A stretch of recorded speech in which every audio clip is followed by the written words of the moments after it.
Assalamualaikum warahmatullahi wabarakatuh. Perkenalkan, kami dari kelompok 1 akan mempresentasikan hasil kerja kelompok kami dengan judul materi Hak dan Kewajiban Perlindungan Konsumen. Di sini anggota kami ada 4 orang. Saya sendiri yang bernama Indri Hestia Priliani dengan NPM 221374. Selanjutnya ada Hezirani Cantika Putri dengan NPM 22369. Kemudian ada Jasmine Rizkika Alifa dengan NPM 22380. Kemudian yang terakhir ada Azna Fatiha Irna Irwanto dengan PM 22391. Kita lanjut ke materi. Baik, untuk yang pertama itu ada pengertian konsumen sendiri.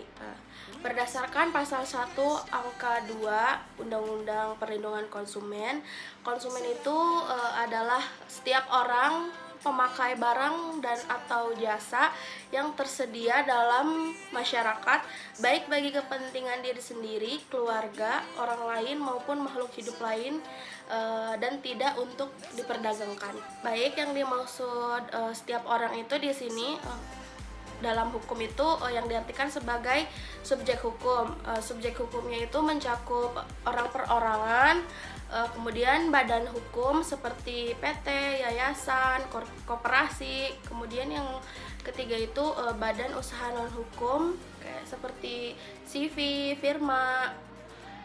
Maksudnya dari definisi ini menunjukkan bahwa Undang-Undang Perlindungan Konsumen itu memberikan perlindungan yang luas dan komprehensif kepada konsumen, kemudian tidak terbatas pada orang perorangan selama memenuhi kriteria sebagai pemakai akhir dan tidak memperdagangkan kembali barang atau jasa tersebut atau disebut juga sebagai kayak plagiat.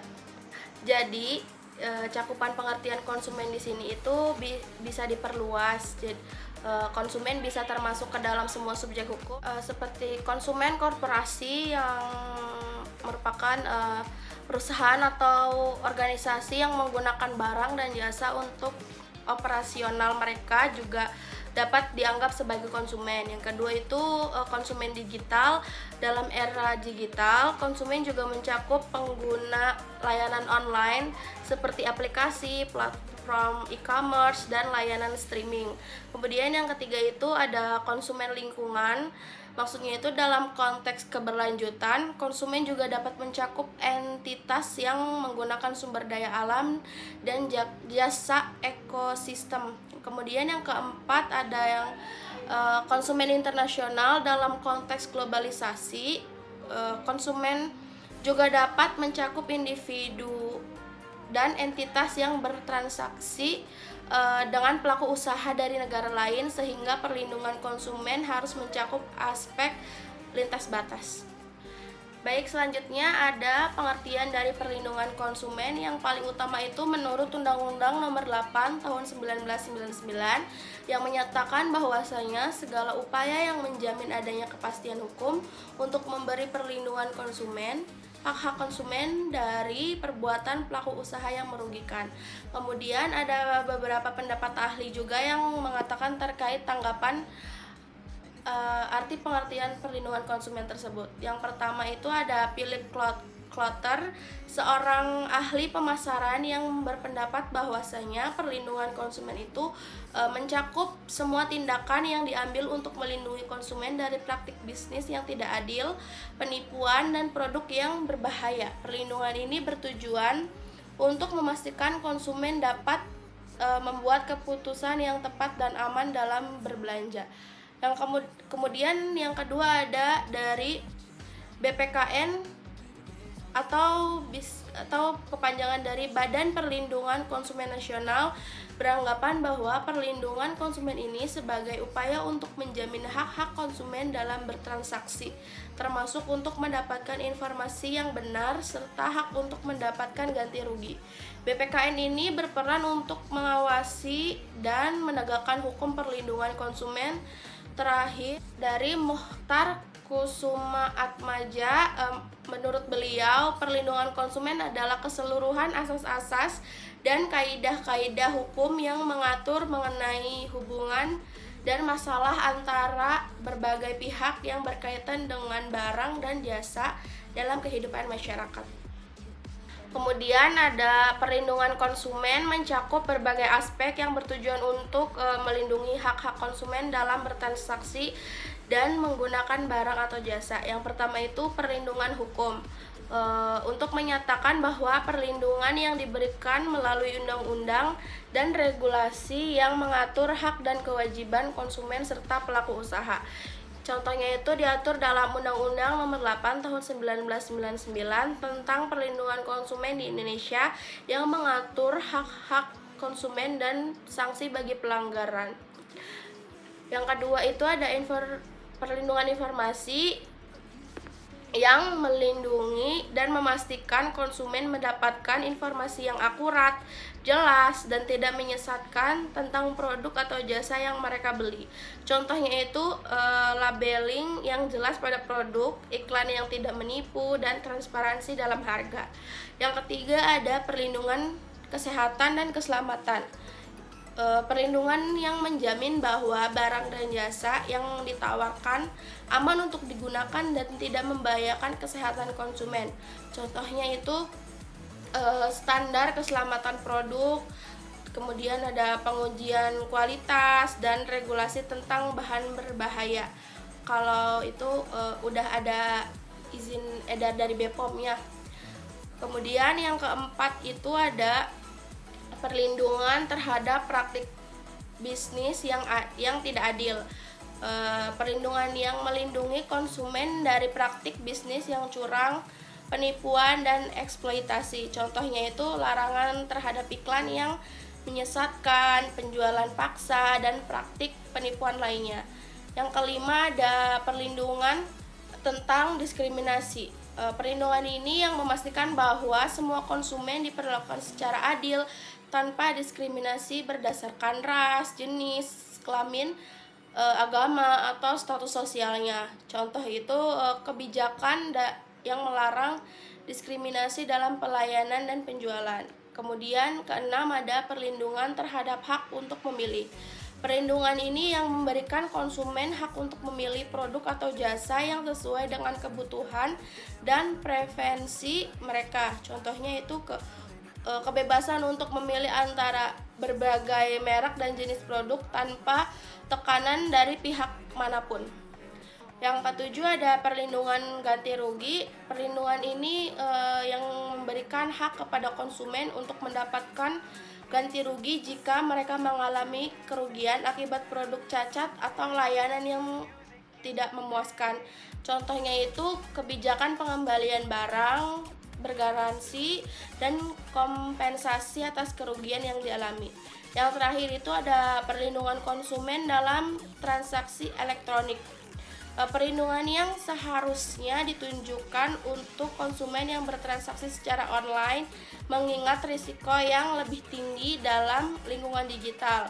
Contohnya itu keamanan data pribadi, perlindungan terhadap penipuan online, dan hak untuk membatalkan transaksi. Kemudian selanjutnya ada lembaga yang melindungi hak konsumen. Ada beberapa lembaga yang melindungi hak konsumen, diantaranya yang pertama itu dari Badan Perlindungan Konsumen Nasional atau BPKN. Lembaga ini yang dibentuk untuk melindungi hak-hak konsumen di Indonesia berdasarkan Undang-Undang Nomor 8 Tahun 1999 tentang perlindungan konsumen. Undang-undang ini mengatur hak dan kewajiban konsumen serta pelaku usaha, termasuk untuk mendapatkan informasi yang benar dan kewajiban membayar harga yang disepakati. Kemudian kedua ada dari Otoritas Jasa Keuangan atau OJK. Lembaga ini yang mengawasi dan mengatur sektor jasa keuangan di Indonesia. Salah satu tugas OJK adalah melindungi konsumen di sektor keuangan, termasuk memberikan informasi yang jelas dan transparan mengenai produk keuangan, serta menangani pengaduan konsumen terkait layanan keuangan. Ketiga ada dari Kementerian Perdagangan, memiliki peran dalam perlindungan konsumen melalui pengaturan dan pengawasan terhadap perdagangan barang dan jasa. Mereka juga mengeluarkan regulasi yang berkaitan dengan perlindungan konsumen dan melakukan sosialisasi mengenai hak-hak. Yang keempat itu ada Lembaga Swadaya Masyarakat atau LSM. Banyak LSM di Indonesia yang fokus pada perlindungan konsumen. Di sini yang pertama itu ada Yayasan Lembaga Konsumen Indonesia atau YLKI. LSM ini berperan dalam advokasi hak-hak konsumen, pemberian edukasi, serta melakukan pengawasan terhadap pelaku usaha. Kedua ada Lembaga Perlindungan Konsumen Swadaya Masyarakat LPKSM.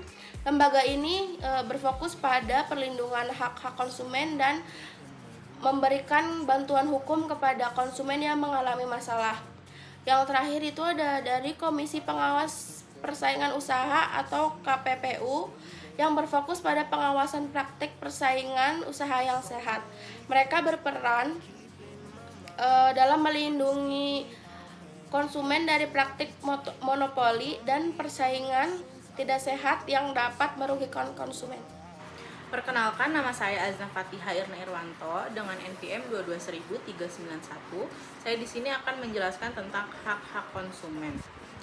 Hak-hak konsumen yang diatur dalam Undang-Undang Perlindungan Konsumen Pasal 4 ayat 1 sampai 9 meliputi yang pertama, hak atas kenyamanan, keamanan, dan keselamatan dalam mengkonsumsi barang dan jasa. Yang kedua, hak untuk memilih barang dan jasa serta mendapatkan barang dan jasa tersebut sesuai dengan nilai tukar dan kondisi serta jaminan yang dijanjikan. Yang ketiga, hak atas informasi yang benar, jelas, dan jujur mengenai kondisi dan jaminan barang dan jasa. Yang keempat, hak untuk didengar pendapat dan keluhannya atas barang dan jasa yang digunakan. Yang kelima, hak untuk mendapatkan advokasi, perlindungan, dan upaya penyelesaian sengketa perlindungan konsumen secara patut. Yang keenam, hak untuk mendapat pembinaan dan pendidikan konsumen. Yang ketujuh, hak untuk diperlakukan atau dilayani secara benar dan jujur serta tidak diskriminatif. Yang kedelapan, hak untuk mendapatkan kompensasi, ganti rugi dan atau penggantian apabila barang dan atau jasa yang diterima tidak sesuai dengan perjanjian atau tidak sebagaimana mestinya. Yang kesembilan, hak-hak yang diatur dalam ketentuan peraturan perundang-undangan lainnya. Berikutnya untuk hak-hak konsumen menurut RUU Perlindungan Konsumen Pasal 7, teman-teman bisa lihat sendiri di slide ini. Selanjutnya di sini juga ada kekurangan Undang-Undang Perlindungan Konsumen, yaitu undang-undang ini tidak secara eksplisit mengatur perlindungan data pribadi konsumen yang menjadi semakin penting dengan meningkatnya transaksi digital dan penggunaan data pribadi oleh pelaku usaha. Selanjutnya, undang-undang ini tidak mencakup ketentuan yang jelas mengenai tanggung jawab pelaku usaha dalam menjaga keamanan data konsumen. Yang terakhir, sanksi terhadap pelanggaran hak konsumen terkait keamanan data juga tergolong lemah sehingga tidak memberikan efek jera bagi pelaku usaha yang lalai dalam menjaga data konsumen. Selain itu, ada juga perbandingan dengan RUU Perlindungan Konsumen. RUU ini mencakup ketentuan yang lebih jelas mengenai perlindungan data pribadi, termasuk kewajiban pelaku usaha untuk melindungi informasi konsumen dan memberikan hak akses kepada konsumen atas data mereka. RUU juga berupaya untuk meningkatkan sanksi bagi pelaku usaha yang melanggar ketentuan perlindungan data, sehingga diharapkan dapat memberikan perlindungan yang lebih efektif bagi konsumen. Secara keseluruhan, UUPK saat ini memiliki banyak kekurangan dalam mengakomodasi hak-hak konsumen terkait keamanan data. Sedangkan RUU Perlindungan Konsumen menawarkan pendekatan yang lebih komprehensif dan responsif terhadap tantangan di era digital. Perkenalkan, nama saya Hezirani Cantika Putri dengan NPM 2200369. Di sini saya akan menjelaskan kewajiban konsumen. Untuk yang pertama di sini ada prinsip caveat emptor. Menurut prinsip caveat emptor, kewajiban konsumen adalah berhati-hati dalam membeli suatu produk dengan cara meningkatkan kesadaran dan kemandirian konsumen untuk melindungi diri sendiri dengan cara melihat review, komposisi, dosis, legal atau ilegal, konten, dan lain-lain. Selanjutnya di sini ada Undang-Undang Nomor 8 tahun 1999 yang berisi kewajiban konsumen.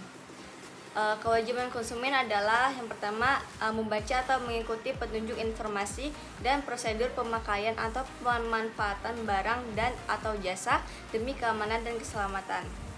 Yang kedua, beretikat baik dalam melakukan transaksi pembelian barang dan atau jasa. Yang ketiga, membayar sesuai dengan nilai tukar yang disepakati. Yang keempat, mengikuti upaya penyelesaian hukum sengketa perlindungan konsumen secara patut. Selanjutnya di sini ada berdasarkan pasal 8 RUU Perlindungan Konsumen.